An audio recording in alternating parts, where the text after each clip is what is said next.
우리 눈에는 보이지 않지만 우리 삶에 어쩌면 가장 큰 영향을 미치고 있을지 모를 싸움이 있습니다. 바로 영적 전쟁인데요. 이게 참 복잡하고 오해도 많죠. 오늘 이 시간에 그 개념을 한번 명쾌하게 정리해 보겠습니다. 자, 그럼 본격적으로 한번 시작해 볼까요? 성경 에베소서에 나오는 이 근본적인 질문이 사실 오늘 우리가 나눌 모든 이야기의 핵심이자 출발점이라고 할 수 있겠습니다. 그래서 오늘 우리가 할 일은요, 이 보이지 않는 전쟁을 딱 4단계로 나눠서 한번 제대로 파헤쳐 보는 거예요. 첫째, 영적 전쟁이 도대체 뭔지. 둘째, 그래서 우리 적은 누구고 정체가 뭔지. 셋째, 그럼 우린 무슨 무기로 싸워야 하는지. 그리고 마지막으로 가장 중요한 거죠. 진짜 전쟁터는 과연 어디인지. 이 순서대로 하나씩 확실하게 짚어드릴게요. 네, 그럼 첫 번째 순서입니다. 성경에서 계속 말하는 이 영적 전쟁. 과연 그 실체는 무엇일까요? 핵심은 이겁니다. 이 싸움은요, 내 옆에 있는 사람, 즉 눈에 보이는 혈과 육과의 싸움이 아니라는 거예요. 보이지 않는 영적인 존재들, 그러니까 사탄이 이끄는 아주 조직적인 악의 세력과의 대결이라는 거죠. 전쟁터 자체가 물리적인 세상이 아니라 영적인 차원으로 완전히 바뀌는 겁니다. 그렇다면 말이죠. 이 보이지 않는 적은 과연 누구일까요? 지피지기면 백전백승이라고 하죠. 지금부터 그 정체를 샅샅이 파헤쳐 보겠습니다. 이 이야기의 중심에는 원래 루시엘이라고 불렸던 존재가 있습니다. 원래는 정말 신의 걸작이었어요. 지혜와 아름다움이 완벽에 가까웠던 가장 높은 지위의 천사였죠. 그런데 그 완벽함이 교만이라는 죄 때문에 한순간에 무너집니다.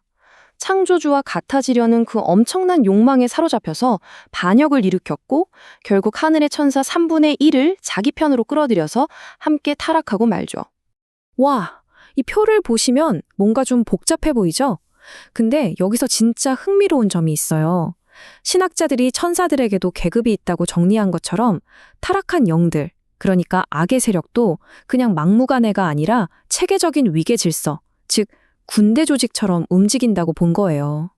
성경에서 괜히 정사니, 권세니 하는 어려운 단어들을 쓴 게 아니라는 거죠. 이게 바로 그 조직적인 힘을 가리키는 겁니다. 결국 이 타임라인을 쭉 훑어보면 뭘 알 수 있냐면요. 인류의 역사가 그냥 흘러가는 게 아니라 창조부터 예언된 종말까지 이어지는 하나의 거대한 영적 전쟁의 무대라는 겁니다. 시작과 끝이 이미 정해진 싸움인 셈이죠. 아니, 이렇게 조직적이고 강력한 적과 대체 어떻게 싸울 수 있을까요? 걱정 마세요. 성경은 여기에 대한 해답으로 하나님의 전신갑주라는 완벽한 영적 무장을 우리에게 제시합니다. 자, 모든 무장의 시작은 바로 진리의 허리띠입니다.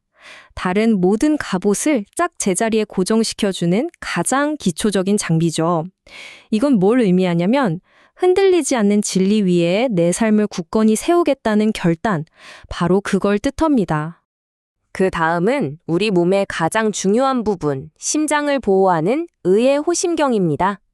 이건 우리의 마음과 양심을 지키는 방어구인데요. 일상에서 올바른 삶의 태도와 행동을 선택하는 것, 그게 바로 이 견고한 방패가 되어주는 겁니다. 그리고 평안의 복음이 준비한 신을 신어야 합니다. 이 신발은요, 어떤 흔들리는 상황 속에서도 넘어지지 않도록 굳건한 발판이 되어주고요. 또 분쟁이 가득한 이 세상에 평화의 소식을 전할 준비가 되었다는 뜻이기도 합니다. 그리고 이 믿음의 방패는 정말 중요합니다. 왜냐하면 적이 우리를 향해 쏘아대는 의심, 두려움, 절망 같은 이 불화살들을 완벽하게 막아내고 꺼버리는 핵심 방어구이기 때문이에요. 영적 전쟁에서 가장 중요한 전장터가 어딜까요?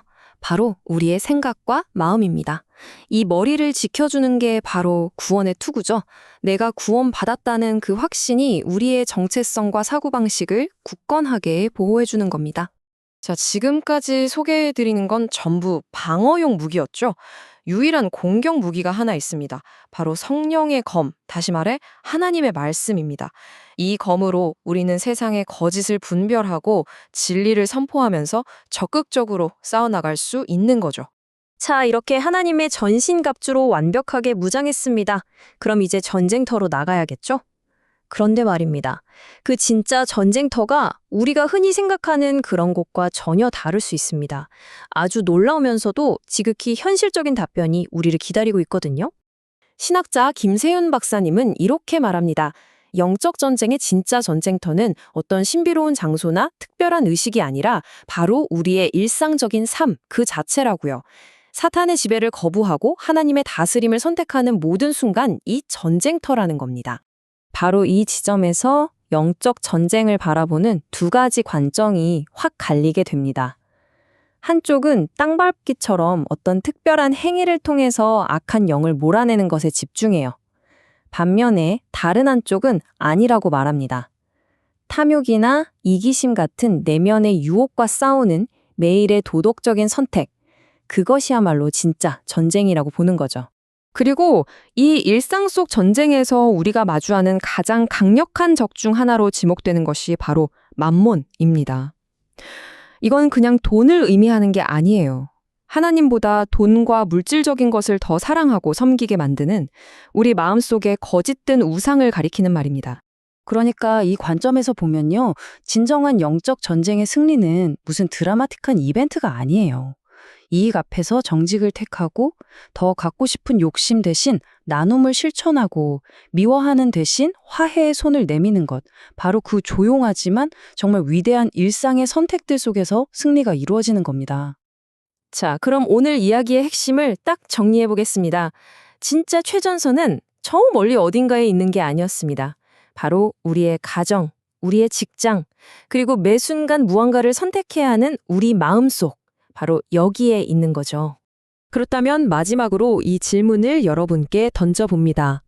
이 거대한 영적 전쟁이 결국 매일의 선택 속에서 벌어지는 것이라면 오늘 여러분의 진짜 전쟁터는 어디입니까?